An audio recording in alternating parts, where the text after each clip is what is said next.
Welcome to the Genius Factory. Enjoy the video. In this video, I will show you how to make a frittata on the stove. First, gather all your fresh ingredients, including 8 large eggs, your favorite vegetables, and some cheese. Selecting the right pan is crucial. An 8 to 10-inch oven-safe, non-stick skillet works best. Remember to chop and pre-cook any harder vegetables before you begin the main cooking process. Now, let's get those delicious fillings ready. Heat 1 tablespoon of olive oil in your chosen skillet over medium heat. Start by adding any harder vegetables, like potatoes or bell peppers, cooking them until they are tender crisp, which usually takes about 5 minutes. Then, stir in softer ingredients and aromatics such as spinach or garlic, cooking for just another 2 minutes.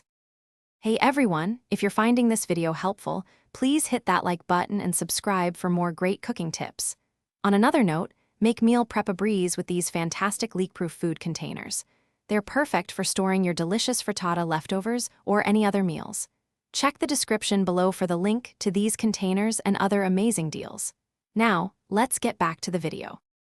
While your fillings are cooking, whisk together 8 large eggs with 2 tablespoons of milk, salt, and pepper in a separate bowl.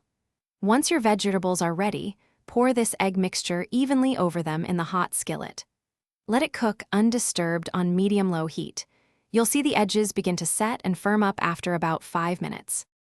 To finish your frittata beautifully, sprinkle about 1/4 cup of your favorite shredded cheese evenly over the top. Then, cover the skillet with a lid. Continue cooking on medium-low heat until the center is just set and no longer jiggly.